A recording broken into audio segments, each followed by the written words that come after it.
Hey everyone, I'm Jonathan Brown and this is Wrinkled Mosaic. Here we are a community of people who are interested in building that community, cooperating, collaborating, communicating, most importantly. That's where we're starting, and that's kind of ground zero. Here we are communicating with you, with each other, trying to start a dialogue about really anything. While you guys are slow on the uptake of directing us in any particular conversation, today we're going to just talk about what we feel like talking about, which is why people use different weapons, why weapons exist, and like, do we need weapons? Is this a thing that's just fundamental of humans? Like maybe it could be one of those things. It's just this is human nature that we have weapons. Today I'm joined by my friend Nathan Fong, who has helped me start the idea of Food and Faith a long time ago. And now here we are continuing that with Wrinkled Mosaic. Hey everyone, Nathan, as Jonathan said. Food and Faith, just for those of you who may not know, was just a little project that Jonathan and I started a while back, which was a community-based discussion group that we would have a meal deliciously cooked by Jonathan, provided for us, and while our bellies were full, we would get into different topics of just whatever. I mean, it was a directed topic, not directed. It was a specific topic for the day, and we just whoever would show up that day would we would just engage in discussion. It would go for a couple hours. But Yeah, we had some really. I feel we had some of the best discussions I've had regularly, which is pretty awesome. Just because we would talk about things that were interesting ideas that people don't talk about very often, like what I think this first one was what is God to you? Like if you subscribe to the notion of like that there is some form of God, like what does that mean to you? Which I think is interesting because it should mean something different to everyone. We are, we all interpret life the way we see it as different than someone else does because of the way we grow up, because of the way our eye sees something, because of our perspectives. It's a super complicated topic. We talked about like why good food is important, community, why community is important. I can't remember all of them. Like what happens when you die, like that was that took that was us a to big some one. dark places, I think. Yeah, no, we had good times for sure. Yeah, a lot of good discussion, and it helped that we always had a lot of people that with a lot of varying backgrounds and opinions and all that kind of stuff. And so they kept the discussion going. Everyone was just respectful. We could be complete polar opposites, but everyone stayed respectful, and that was good. On the most part, I think the very first one there was a little bit of a kerfuffle kind of thing, There was a touch but of a kerfuffle. This is true. but it never happened again. So No, and I think that's the most important part of a community of people. Like I think that respect is something that if you don't have, it's just not gonna work. So try to keep that in mind as if you are planning to communicate with us at some time before you ever try and leave a nasty comment for us. Although if you have to leave a nasty comment, I will try to ignore it. Nathan might take it personally because he's a very sensitive guy. yeah, thanks for that. So, anyways, weapons. Yeah. What do you think of weapons? Like, weapons are cool, right? Yeah, I shot a couple weapons before in my time, and I enjoyed it for sure. And I know growing up, I was all about the guns. a little about the GI Joes and the Transformers and war and all that kind of stuff. But as I grew older and realized the harm that weapons bring, and it's not really all that cool, then I did start thinking about more the effect, still the lure of weapons, especially with our American counterparts. The whole idea that we need to have guns in order to be able to protect ourselves, to be able to amass power, perhaps, to have any kind of authority or any kind of voice to intimidate perhaps the your neighbor or something. I'm not sure what that is, but I guess that's what we're here to discuss. Well, have you ever played paintball? Just curious. Oh yeah, Yeah, yeah. yeah. So I that's as far as I've gone. Um, I've never fired an actual gun. I use knives all the time, but I don't really see those as weapons. I see them more as tools, and I Yeah. feel like using them as weapons is like a perversion of their sacred ability to cook delicious food, which for me I hold very dear to my heart. However, I like having played paintball. It is fun, man. Like that is one of the most fun things that I've ever remember doing, and it's this crazy rush of emotion and adrenaline and fear and like fun. Like it's fun. I don't know what it is about it, but it's like that struggle for survival. I think there's got to be something there that triggers a part of your brain that's like, hey, this is serious now. Like we're like it's on. It's just I can't explain what it is. But I remember like when getting shot with paintballs, and sometimes it's not the most brush offable thing that you've ever experienced. Sometimes I don't even feel it because I'm just like so amped up with adrenaline. I got shot in the neck once, like right in the jugular from about a meter and a half away, Wow. and that felt like a bullet tearing through my neck. Wow. I'd imagine. But even that was like because of all of my adrenaline, it wasn't the end of the world. It wasn't like, okay, I'm out for the rest of the day. It was like, okay, I'm gonna walk it off, and I'm gonna get shot some more. So yeah, Yeah. I think that part of it is just fundamental that like people like this struggle, and that's I think part of why we have weapons is because like some people like to power struggles lord it over people, so that they can force people to do things. They can like if I have guns and you have nothing, I can be like, hey, give me your money, or your money is a good example because money could buy anything. Money could be anything. So give me your money. What are you gonna do about it? Nothing. Okay, well I'll shoot you if you try to fight back, and you'll lose. Mhm. So I think that's a big part of it. I think that people do have fun with it, and I think that there are lots of reasons. it's so I don't know that we can get rid of them. Yeah. I mean, I think there is like I said, a lure with guns, with firing weapons, because there's a sense of power that goes beyond like a bow and arrow or throwing a hatchet or even throwing a knife. There's a sense of power that's there, but also it's a disconnected power in that if you were to walk up to someone and stab them, you would feel the knife going into their body, and that's I would imagine. I've never stabbed anybody before, never been stabbed, but I would imagine that's kind of a gross feeling. It'd be kind of it takes a special kind of person to want to stab somebody, but to shoot someone, it's not it's disconnected. You're far away from the person, or could be at least a meter and a half away, and you don't get that sensation. So, but you have the sense of power, you have the sense of intimidation over that person, authority over that person, but you don't have that. Um, I guess the consequence of feeling that person's pain. You know what I mean? Yeah. And I think that that's something to it. trying to think of when the first time I fired guns was. I was probably either late high school or just graduated or something. We went to a shooting range, and it's addictive for sure. The feel of the recoil, all that power, just holding, and you're just shooting at a piece of paper with a drawing of a zombie or something on it, and it isn't fun per se. Like it's not you're not shooting a moving target like you are in paintball.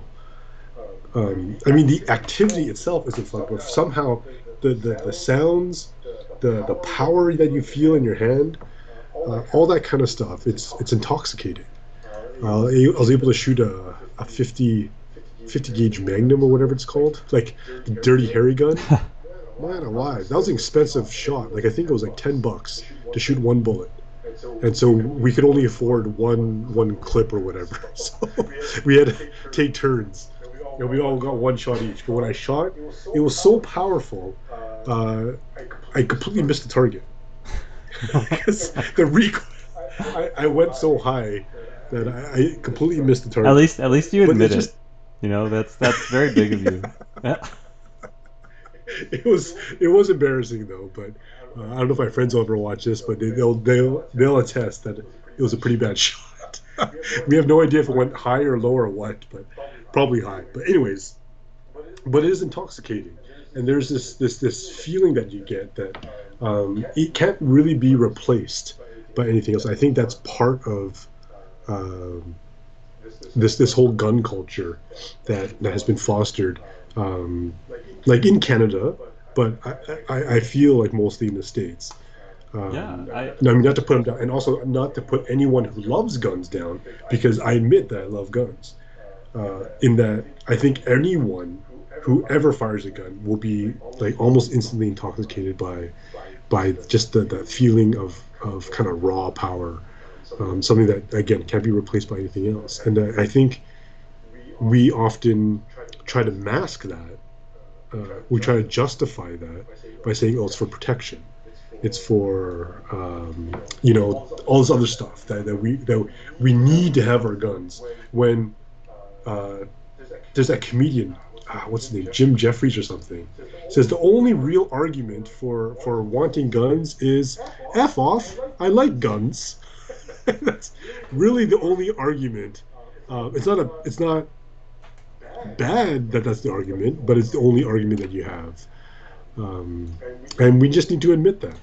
I think yeah. we often try to, like I said, we mask it and pretend it's for something else, but it really is only for because we like them. And I think it's an important part of the conversation because and that's where I wanted to start because that's like as much as I'd like to talk in a rational way that like logic and reason could bring us to a utopian future, we cannot ignore this emotional thing, this connection to weapon, like why they're important.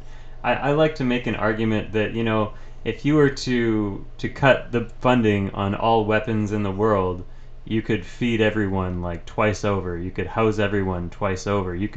We could have futuristic services that like ferried us into the skies for free with all the money that we saved in the like one of the world's biggest industries, which is producing and selling weapons.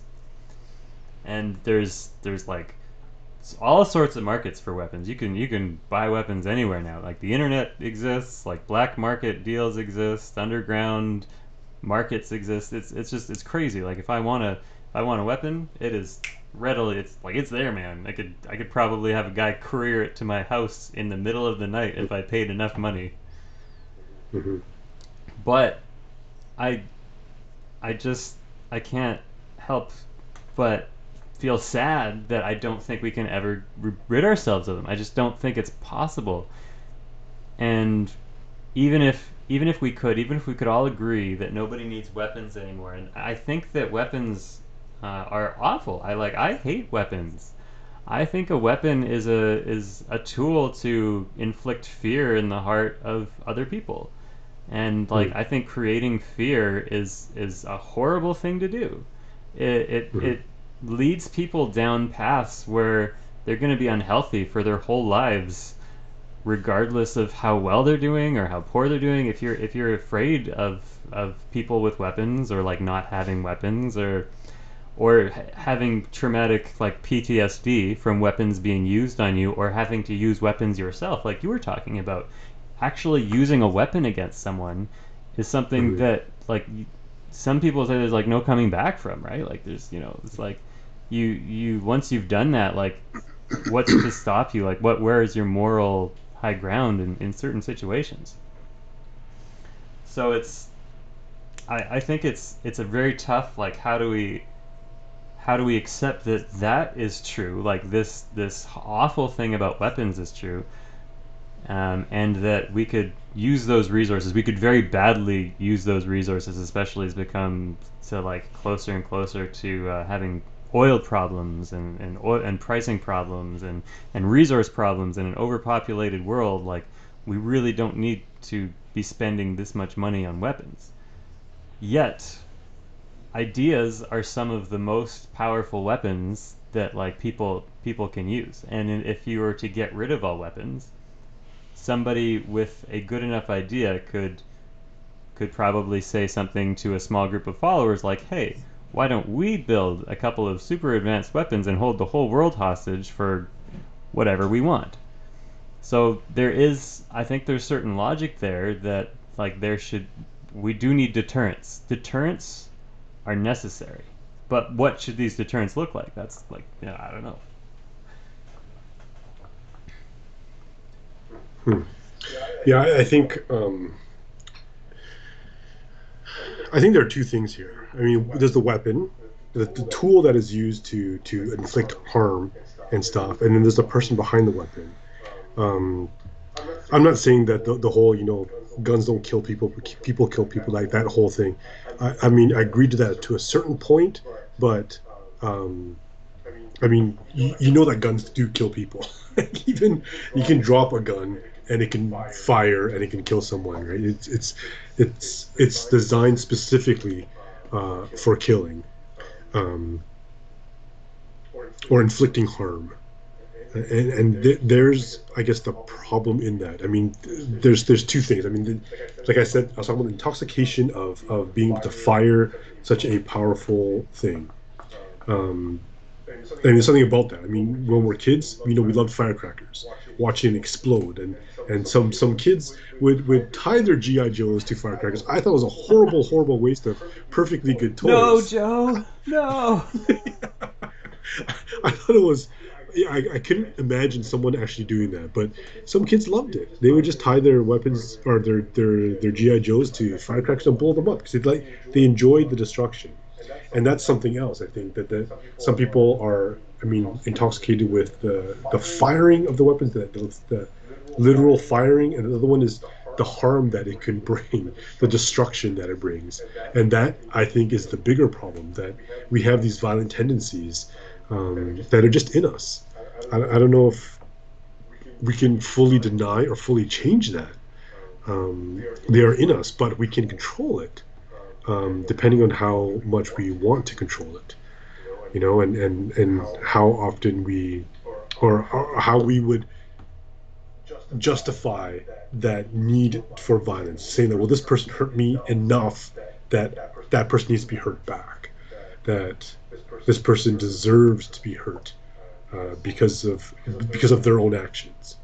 And I don't know if that's a real justifiable. So I think clearly it's impossible to get rid of violence. I agree with you 100%. I think it's just human nature. I think it's within us. It's always there. Like when you get angry, even no matter like you're mentioning your friend earlier who said he's one of the most zen guys you'll ever meet. Maybe it'll be really Yeah. hard to make that guy want to hit something, but for most people without some kind of training, one of your most natural instincts if something makes you really angry is to hit things. Like Hmm. you've got kids. I've got a 1-year old. When he's Hmm. really angry, he'll want to hit me, or like Hmm. sometimes he just wants to hit stuff. Like sometimes he just thinks it's fun to hit stuff. You can see that in an untrained brain, one of our tendencies seems to be violence, like for whatever reason. It just exists. Hmm. So we can't get rid of it. So we need an outlet for it. We need a well massaged outlet for it, which is I think are things like paintball. I think like bring people up with more paintball and more. I don't know. Maybe our legal system should focus around gladiatorial battles, in which case like the defendant has a certain number of handicaps applied against him. Like you hit me in traffic, so we're gonna go around in a boxing ring, and you're gonna have both your hands tied behind your back. Yeah, yeah, I can't see that No, happening, to I be don't think honest. so. But it would. It's kind of funny. I think it would help people get that frustration out. Yeah, yeah, I guess that's the thing too. Like, I mean, I think we need to recognize within ourselves that we have those violent tendencies. Like you said, like I mean, I do have kids, and they have gotten violent in the past, um, and it's almost mind blowing. Saying like, well, where'd you learn this from? Because we don't really talk this way to them. We don't hit them, of course. That I would admit on camera at least. No, we don't hit them. But it's yeah. But it's in them. Like just the other day, one of my kids was having this tantrum because of a video game that he couldn't beat, and he was so angry he was punching the floor, like he was punching it hard, and I had to calm him down by getting to release that energy somewhere some other way. And it took me a while to figure out what to do. I was like, okay, let's do some push-ups. Okay, let's do some push-ups. And he was like really kind of struggling and stuff, and he did a couple and stuff, and I figured out that I got him to jump as high as he could. I put my hand up. I'm a good, probably at least 2 feet taller than him, and so he was jumping. He's trying to give me a high five, and it calmed him right down, getting rid of all that energy. And that's maybe something that we need to do. I'm not saying that I'm the best parent in the world, but maybe we need that, like you said, that outlet, Ooh, a way to express ourselves, like the energy that we have in ourselves. Yeah. yeah, no, that just got me thinking that I was like one of the outlets that I find most useful now that I've been practicing is piano. Mm. And artistic outlets, I think, are a good way of at least to some degree releasing some of that emotion. I know like not everything. Some painters will like violently attack their canvas if they're really angry, and they'll come up with something that looks angry because they were angry when they painted it. It was Mm. Yeah. no, it's similarly, like artists on the piano will like really like jam on the piano or like on whatever instrument, and they're like harder and like harsher, and you can then that comes across in music, and you can feel that through music, and that's why music like evokes things in us. So like Mm. I think that in itself, while kind of very hoity-toity to some, is like actually a really good outlet that has a purpose. I don't know that Mm. it's ever been studied, but I'd be interesting to know how many people, regular people versus artists of some sort, and where their like general anger levels subside. Like, are they? I don't know that there would be any correlation there, but I think it would be an interesting study. Hmm. That's interesting. Yeah, I that reminds me of the movie, The Pianist.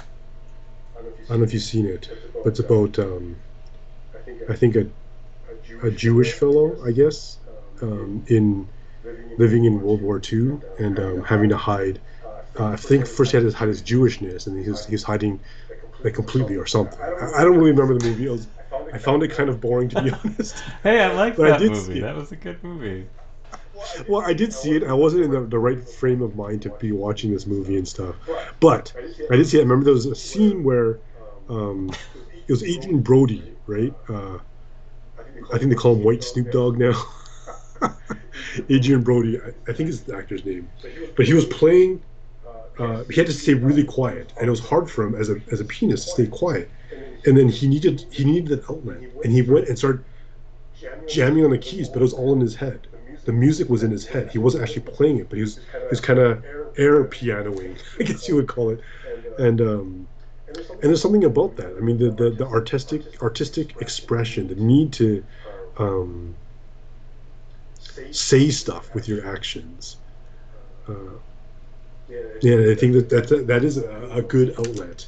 And so some people choose to do that with instruments. Some people choose to do that with maybe their toys, like build something with your Lego or whatever. And some people choose to do that with their weapons. And I mean, it's pretty clear as to which one is most harmful. And maybe it has to do with that training of the brain I that don't. you're I talking think about. that we could get to the point where we wouldn't need weapons anymore. One of the problems that I've kind of researched is that our biology hasn't changed a whole lot in the past 10,000 years. Evolutionarily speaking, 10,000 years is a very short scale to look at a species and say there's like big differences in the way that they're forming and like thinking. And yeah, I'd say humans have come farther than anyone else along that scale, like in a shorter time. But we are still like 10,000 years ago. Um, we we weren't the most advanced of civilizations. We still like we had fires here and there. We had like some simple tools, but we weren't at the top of the food chain. You know, there's other packs of humans out there. We would mostly cooperate because there was other threats, like if you ran into a lion or a bear or a herd of right. Like there's a lot of things that you're still very afraid of. There's not regular shelter that you can just trust to give you what you need every night. So that mechanism in the back of our brains, that like survival instinct, I think is still very much on. And I think that's one of the things that drives some of this violent behavior that we have because we're all still very insecure about our safety. Mm. Or at least that's what it seems. I think that like people kind of struggle with this concept of security because like they don't feel like they're safer. I think that's what one of the things that drives us to do amazing things and to make money. But it also drives us to violence and other things that are not so good. So hopefully, if civilization lasts another 100,000 years, we could get to the point where we would just be like, oh yeah, no, weapons are dumb because they kill people. Why would we want to do that? Like we need people because people help us build things and like get things done and like create art and talk. Like it's better to have people cooperating and collaborating on things to than to not. It just Hmm. that's that's one of the few things I'll say with like absolute certainty, but that's something that I believe. Yeah, no, you're right for sure. It is better, but in practice, like practically speaking, we will still get angry and we will still want people to hurt. I mean, we may feel emotionally hurt or what, but we would want to physically hurt those who emotionally hurt us. And we may not act on it, but I think that inkling is always going to be in there. And perhaps there will be a day where we can survive without weapons and stuff. I don't think I'm as optimistic as you are about that, Jonathan, because I think the humans. I mean, there's so many of us, and there's only going to be more. And um, we can try to create a society where we all respect each other and we can all be, have our brains trained enough that we don't give into these violent tendencies and stuff. But there's always going to be a couple of bad apples that are going to ruin it for all of us. And not saying that we need to have bigger weapons to protect ourselves, but we have to be aware that sometimes people only understand the language that they speak. And it's unfortunate. I hate saying that. I really do. But I think that's just the reality of it. Yeah. Until a time that we can train our brains, that we can teach how collaboration and cooperation is better than stabbing someone that you don't agree with, then I think we will be having weapons with us. I think you're right. I like to try and think of a world where humans are better than they actually are, just because I think it would be a wonderful thing with what humans can accomplish. I think if everybody was cooperating like a hive of bees, we would see Hmm. wondrous things. We would see like entire cities floating on the water, like like Atlantis, people living under the sea in Antarctica, like just because they wanted to see if they could, and then they could Yeah, because humans can do anything. yeah, Um, and that's like a world that I would love to write, fiction about or fantasy about. It would, something. It's it's in there somewhere. yeah. But that actually, I'm also sad because we don't even have time to talk about what kind of weapons are like interesting weapons. Like that's oh oh well. It is what it is. Maybe next time we can. I'll put that on the on the back burner. What kind of weapons are Sure. interesting weapons? On the talk about list. Yeah, that's on the to talk about. Like if anybody is ever interested, we will talk about what kinds of weapons are interesting. Anyways, that was Jonathan Brown and Nathan Fong here on Wrinkled Mosaic. And please leave us a comment or feel free. I'm trying to work on a forum if you'd like to try and participate in our community a little more. But otherwise, until then, have a great week. Bye, Peace. Nathan.